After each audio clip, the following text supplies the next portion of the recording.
এক আনসারী সাহাবী সাইয়েদনা উমাইর ইবনুল হুমাম রাদিয়াল্লাহু তাআলা আনহু খেজুর খাচ্ছিলেন। তিনি বিশ্বনবীর দিকে তাকিয়ে কথা শুনছেন আর খেজুর খাচ্ছেন। যখন বিশ্বনবী বললেন জান্নাতের দিকে ছোট যে জান্নাত আকাশ জমিন বিস্তৃত, বিশ্বনবীর কথা শোনা মাত্র সাইয়েদনা উমাইর ইবনুল হুমাম বললেন বাহ বাহ। কি বললেন? বাহ বাহ মানে চমৎকার, মাশাআল্লাহ চমৎকার। আমরা ইদানিংকালে চমৎকার কিছু দেখলে ইংরেজিতে বলে ফেলি না ওয়াও ওয়াও, বাহ বাহ, মাশাআল্লাহ। বিশ্বনবী বললেন মা ইয়াহমিলুকা আলা কওলিকা বাহ বাহ ইয়া উমাইর। ও উমাইর, আমার এই কথা শুনে তুমি কেন বললা বাহ বাহ, চমৎকার চমৎকার কেন বললা?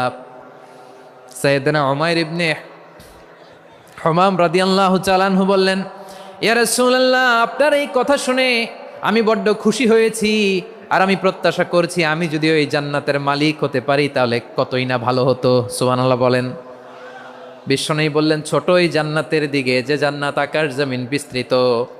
আপনার এই চমৎকার মুখনিসৃত কথা শুনে আমার হৃদয়ের মধ্যে জান্নাতি হওয়ার বাসনা জেগে উঠলো, এজন্য বলেছি বাহ বাহ, আমি যদি ওই জান্নাতে যেতে পারতাম কতই না ভালো হতো। উমাইরের কথা শুনে বিশ্বনবী বললেন ঠিক আছে উমাইর, জান্নাতে ঢোকার জন্য, এই জান্নাতের অধিবাসী হওয়ার জন্য যেহেতু তোমার এত আকাঙ্ক্ষা, আমি বলে দিলাম আনতা মিন আহলিহা, তুমি আল্লাহর ওই জান্নাতের অধিবাসী হবা। যাও উমাইর, তুমি ওই জান্নাতের অধিবাসী, ওই জান্নাতে তুমি ঢুকবা, তুমি জান্নাতি। তার মানে সহজ কথায় তুমি জান্নাতি। সুবহানাল্লাহ বলেন। যখনই বিশ্বনবী বললেন জান্নাতি, সাইয়েদনা উমাইর রাদিয়াল্লাহু তাআলা আনহু খেজুর খাচ্ছিলেন আর মনে মনে ভাবে বিশ্বনবী যখন ওয়ারেন্টি দিয়েছে, বিশ্বনবী যখন গ্যারান্টি দিয়েছে আমি জান্নাতে যাব, তাহলে হাতে তো এখনো 3টা খেজুর বাকি। এই 3টা খেজুর যদি খাই তাহলে জান্নাতে ঢুকতে দেরি হয়ে যাবে। সুবহানাল্লাহ পড়েন। হাতে কয়টা খেজুর? 3টা খেজুর। বিশ্বনবী বললেন উমাইর আনতা মিন আহলিহা, তুমি ওই জান্নাতের অধিবাসী, তুমি জান্নাতি।